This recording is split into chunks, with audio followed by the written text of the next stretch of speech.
আসসালামু আলাইকুম। বাস্তব জীবনটা আসলেই অনেক কঠিন। যতটা সহজ মনে হয় আসলে ততটা সহজ নয়। জীবনটাকে সহজ করতে চাইলে অনেক পরিশ্রম করতে হয়। অনেক বাধাবিঘ্নের সম্মুখীন হতে হয়। জীবন মানেই এক একটা কঠিন ধাপ, যা পাড়ি দিতে অনেক পরিশ্রম করতে হবে।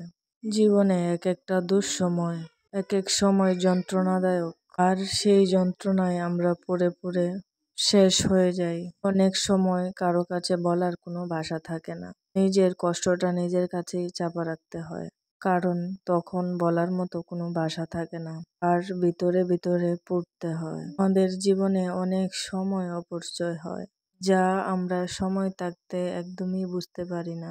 সঠিকভাবে সময়ের মূল্য দিলে কখনোই কোনো কাজে মানুষ আটকায় না, বরং সব ধরনের কাজে সফল হয়। মানুষের জীবনটা এমন একটা অদ্ভুত বিষয় যা কখনোই বোঝা যায় না। কার জীবন কখন কিভাবে চলবে কেউ বুঝতে পারে না, জানতেও পারে না।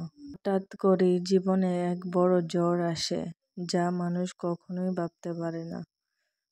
আর সেই ঝড়ে একটা মানুষের অস্তিত্ব সবকিছুই হারিয়ে যায়। উঠে দাঁড়ানোর মতো তার কোনো ক্ষমতাই থাকে না। আমরা অন্যজনের বিপদে সম্মুখীন হলে আমরা খুব মজা পাই। আমাদের মধ্যে অনেকেই বলে, ওর সাথে খারাপটা তো হবেই, কারণ ওর সেটা প্রাপ্য ফল, পাওনা। অপরের দুঃখে হাসতে ভালো লাগে, আর এটাই হচ্ছে কিছু অংশ মানুষের কাজ। তাই এই পৃথিবীতে কেউ কারো না। আপনার কাছে টাকা পয়সা আছে, আপনার কাছে মানুষ থাকবে সবসময়। ভালো মন্দ কথা বলার মানুষ থাকবে, কারণ দুঃখের কথা কেউ শুনতে চায় না, সুখের কথা সবাই শুনে। সাফল্য অর্জন করার গল্পটা সবাই শুনে, আর ব্যর্থতার গল্পটা কেউ শুনে না।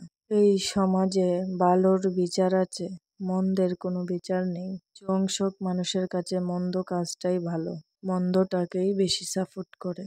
আর ভালো মানুষের পাশে কেউ থাকে না। একজন ভালো মানুষকে সব সময় ঠকানো হয়, অপমানিত হতে হয় মানুষের কাছে। একজন মানুষের ভালো মন মানসিকতার কথা কেউ শুনতে চায় না, তাদেরকে কেউ গুরুত্ব দেয় না, তাকে সবাই অবহেলিত করে।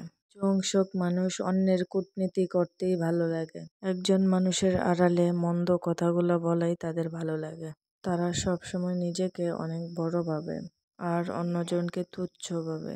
আর একটা কথা সত্যি, আল্লাহ তাআলা বলেছেন, যে ব্যক্তি অন্যের কূটনীতি করে, অন্যজনের খারাপ চায়, সে কখনোই দুনিয়াতে ভালো কিছু করতে পারবে না। সেম একই কাজে তারও কষ্ট হবে। দুনিয়াতে আল্লাহ তাআলা কিছু অংশক মানুষকে বুঝিয়ে দেন যে তোমার কর্মফল। আল্লাহ তাআলা আমাদেরকে হেদায়েত দান করুন।